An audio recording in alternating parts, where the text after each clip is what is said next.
झारखंड के 10 जिलों में एक साथ 14 राइस मिल खुलेंगे। मुख्यमंत्री हेमंत सोरेन ने इसका प्रोजेक्ट भवन सभागार में ऑनलाइन शिलान्यास किया। मौके पर मुख्यमंत्री ने कहा कि राज्य सरकार झारखंड के किसानों को मजबूत और समृद्ध बनाने का निरंतर प्रयास कर रही है और इसी कड़ी में 10 जिलों में 14 राइस मिल की आधारशिला रखी जा रही है। और राइस मिल लगाने वाले इच्छुक सज्जनों, आप सबका मैं हार्दिक अभिनंदन करता हूं, स्वागत करता हूं और अपनी ओर से जोहार करता हूं। आज चूंकि महत्वपूर्ण दिन भी है कि पहली बार इतने बड़े पैमाने पर सरकार यहाँ के किसानों के भावनाओं के अनुरूप उनको समृद्ध बनाने की पहल कर रही है।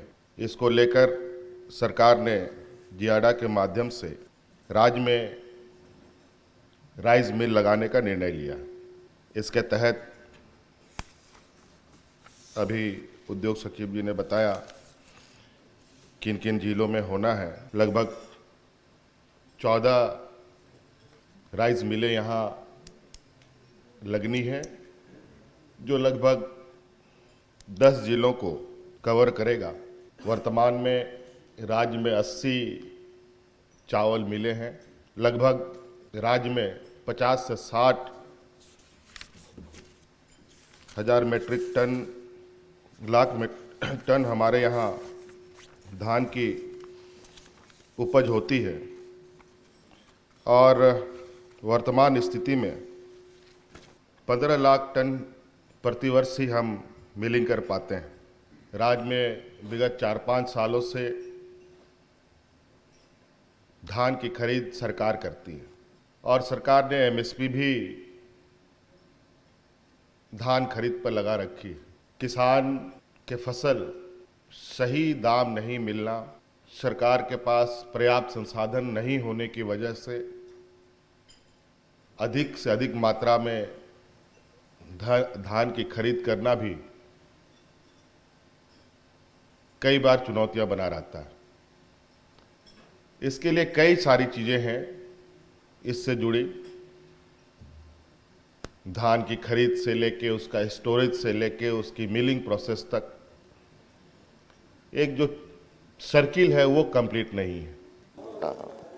एक बार में किसानों से 100 क्विंटल ही लेने का प्रावधान किया। 200 फिर 15 दिन के बाद बोला जाता है 100 क्विंटल नहीं। इसका कारण ये है, बात समझिए, पिछले बार थोड़ा खेल हो गया। खेल ये हो गया कि लोग 1000 क्विंटल भी दिए, जिनके पास ताकत नहीं है, जिनके पास खेत नहीं है, जमीन नहीं है, उन्होंने भी दे दिया।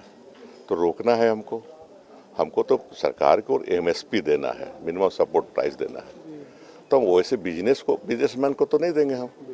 तो हमने कहा कि पहले हम 200 क्विंटल को देखेंगे। 200 क्विंटल इसलिए कहा कि लॉजिक ये है उसके पीछे कि हम छोटे किसान, मझौले किसान का गेहूँ पहले पैडी लेंगे, धान लेंगे, अब इसके बाद बड़े किसान का भी लेंगे। एमएसपी सबको देना है, छोटे बड़े सबको देना है, लेकिन छोटे वाले को प्रेशर पहले देंगे तो आ करके बेचारे 50 क्विंटल 40 क्विंटल जो भी हैं जमा कर दें, अपना धन दे दें और फिर बड़े वाले को लेंगे।